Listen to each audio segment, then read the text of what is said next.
Today we're checking out a spot that's all about steak. Big flavors without breaking the bank.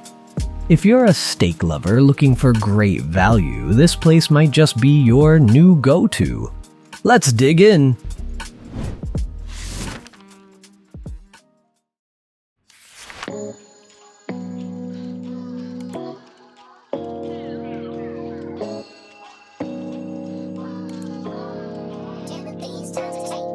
Hello, dito may bago kaming kakainan. Oo. Actually, hindi siya bago. Pero Bago tayong bago nating itatry. First time itatry. So, ayan. Nandito kami sa Escobar's na bagong open siya actually. Kaka-open lang niya nung Last October. 1. So, actually, napunta kami dito. Nagkamali kami nung unang punta namin dito, nagkamali kami. Sakala namin bukas na. Gusto ko ng steak. Tapos, yung pala, pagdating namin dito, hindi pa open. So, parang after a week, saka pa nang mag-open. So, yun. pero buo na kasi. Oo. As in, hindi pa lang lang. Sarado. Sarado pa lang talaga. So, ayun. Itatry namin yung steak Pero matagal nila. na. Medyo naging viral dito ang Escobar's. Oo. Pero more on north, sa bandang north yung mga restaurants. North. QC ganun. Kaloocan ganun. So, kahit first time pa lang namin siya matatry. Oo. Tapos ito yung branch dito. Yun nga, kakabukas lang. So, itatry namin yung pagkain. Kasi, para may alternative steak place kami na pwedeng puntahan kasi actually medyo pricey din. Pag mamu, sobrang pag mamu pricey. Yung kinakainan namin na isa, yung Dillingers, sakto lang pero syempre Pero mas mura to sa Dillingers. mas mura sa Dillingers. Pero Konti lang pero mas mura pa. so, hindi natin pa sure Pwede kung siyang alternative. Kung masarap. malalaman natin mamaya kung masarap yan. So, ang in-order namin, truffle pasta. Ayan. Salpikaw. Ayun.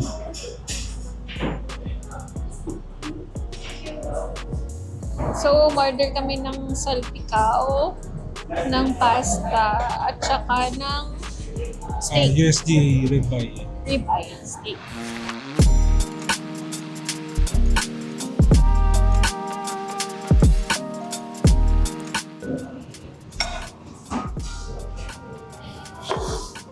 Truffle cream pasta siya.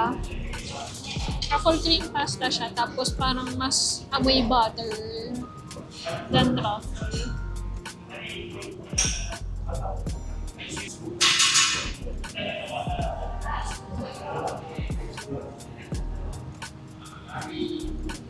So, si Chai ang mas mahilig sa truffle pasta. So, lagi siya, every steak place na may truffle pasta, lagi niyang in-order. So, siya yung makapagsabi kung masarap pa yun.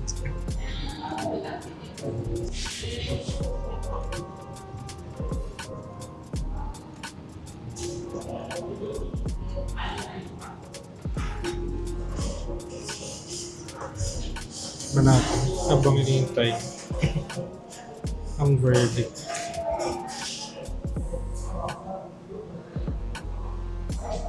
So, ang gamit niya is parang flat pasta, fettuccine. Hindi siya like spaghetti.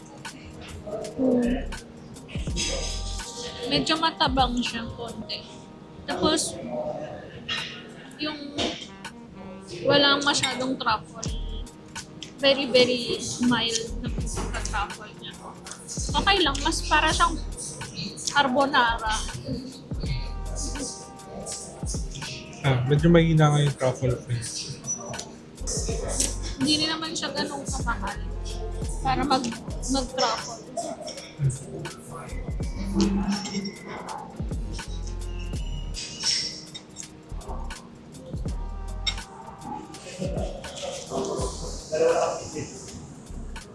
Masarap yung truffle pasta ng Mamu, tsaka truffle pasta ng Mama Luz.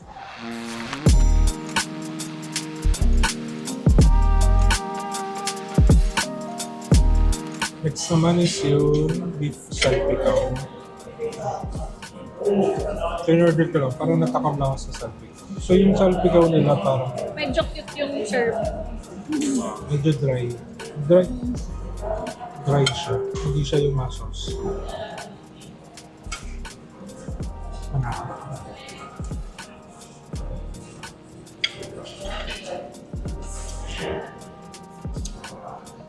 Rice.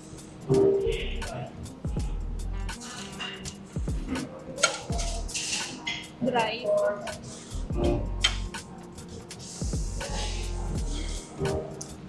Parang may stop sila. Sarap naman lang.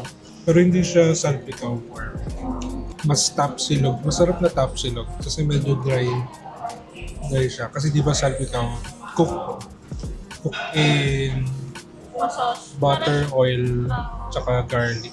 Mas masos siya. So yeah, ganun. Mas tapsilog siya. So yeah, kakadating lang ng steak.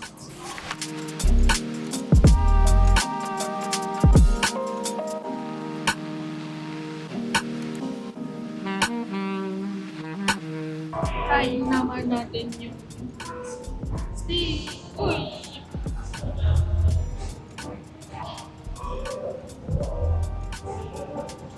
So this is the USDA rib eye. So ito yung pinakamahal dun sa parang basic steaks nila. Nasa 2,000 plus siya.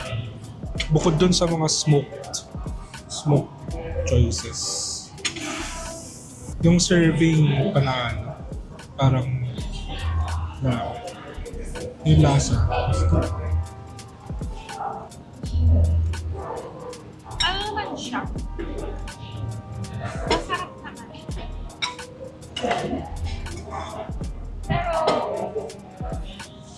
yun, you get what you pay for. Mas okay siya kaysa doon sa Parmelina steak. Try natin.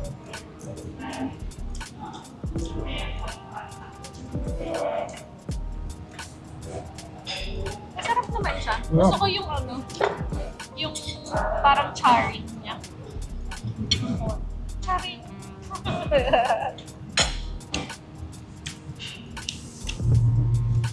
Diba? Char. Ay, oo, yung parang crust na na-form. Okay siya. Tender yung meat. Yung dry. So, may kasama siyang, ano to? Barbecue sauce. Steak sauce. Tikman na. Hindi ko alam. Meron siyang gravy. Side Gravy. parang steak sauce. Tikman natin yung isang sauce.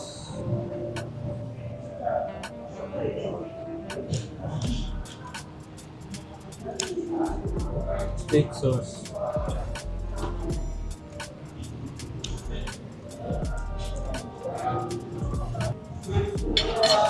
Ito yung part na masarap. Yung black. Yung black na gano'n. Pag kinakagat mo siya, para siyang crispy na marami na sample na sa'yo yung next. Tsaka okay din yung pagkakaluto. Rare kasi medium. Tama naman yung temp. Alam ko bang mas specialty nila yung mga smoke. Pero parang yung meron silang like smoke T-bone. Pero ano siya like kailangan orderin prior. Ang pangalan? Tomahawk pala. Tomahawk. May separate section yung mga smoke meat. Kalimutan ko mag-video kami. Sa gitna kami ng restaurant tumupo. Dahil pala sa gilid kami. Medyo nakakahiya.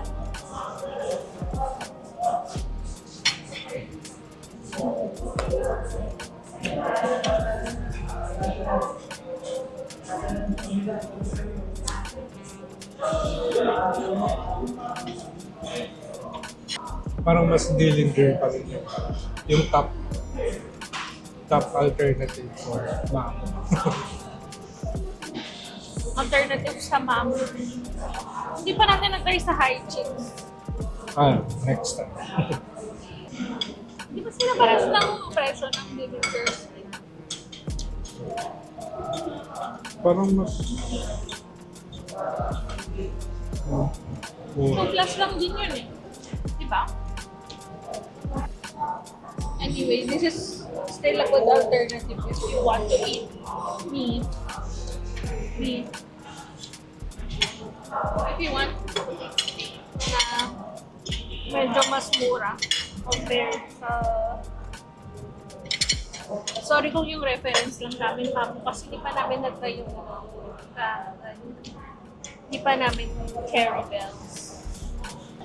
Kung may suggestion kayo like underrated steak place, comment nyo yun para mapuntahan namin. Meron pa kaming gustong actually na-try na namin pero mali yata in order na. Yung sa Hendrix. Beef deli siya. So parang Australian meat pero parang sila mismo yung nag-butcher so mas mura nila nabibigay yung mga steaks. So may napanood lang ako na video na finicture yun. Tapos meron din, yung parang na-order namin kasi parang manipis na kind ng steak. So siguro yun yung mga value. Pero meron din sila ng mga aged, mga makakapal. Saka ano yun? Kasi di ba may mga prep sila na ano? So kukuha ka doon, tapos papaluto mo. Okay. Medyo mahirap lang siya puntahan. Kasi nasa sa Index. index. Yung Phoenix. Yung tama, Phoenix. Sa may bandang Balintawak. Na southbound. Southbound. So medyo malayo siya from our location. Siguro pag umuwi tayong Bulacan, pwede natin try.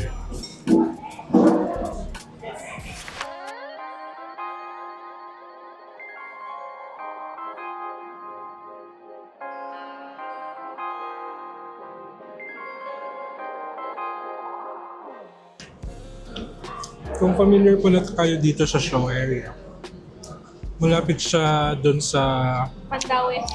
Mandawi Foam. Foam pala. Mandawi Foam. Mandawi Foam. Pero sabi ko kanina Mandawi. Tapos May katabi siya. IKEA. Medyo malapit din sa IKEA. Ay, Ha? Hindi IKEA yun. Mandawi Ano to? na ako. SNR. Medyo malapit sa SNR. Tayo nito sa IKEA. Basta malapit lang siya sa sa Mandawi. So, Gcash. di ko alam kung ngayon lang, pero cash and Gcash lang yung na-accept mo. Baka sa ngayon lang. Baka sira lang yung term. Hindi, baka wala pang terminal ka bukas na. Pero, Okay naman. Natuwa naman kami. Ako, natuwa naman ako. naubos yung food. Nagtira lang yung taba. Hindi siya yung serving niya hindi rin ganun karamihan. Parang lang. Ano ba yan?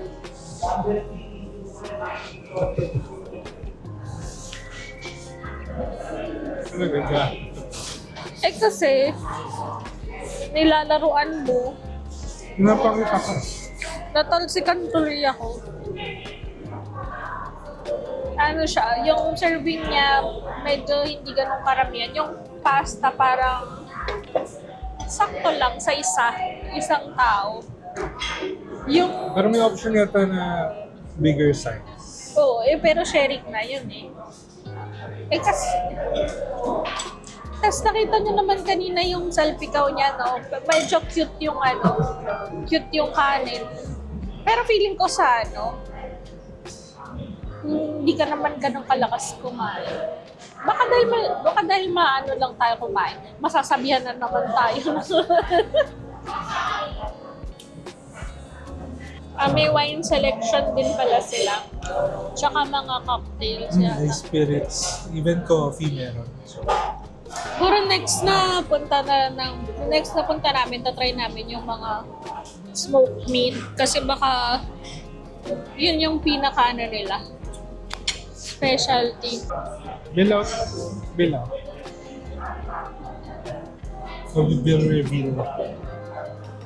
reveal. So, yung USD ribeye steak is 2,138. Truffle pasta is 289. Salpicao rice and eggs 370. Coke 0, 70 pesos. And then yung royal 70 pesos din. So, ang total bill namin ay 2,884. Mas mura nga siya. Sa Hindi kasi Dillingham. pag nag-Dillingers tayo, may dalawang pasta tapos isang wine. Pero nasa 4,000 eh. Kung dalawa yung ano natin. Nasa 3,000. Tapos wala silang service charge. So yeah, verdict. Okay siya. Recommend to try. Especially kung nag-crave kayo sa steak. And yeah, value for money.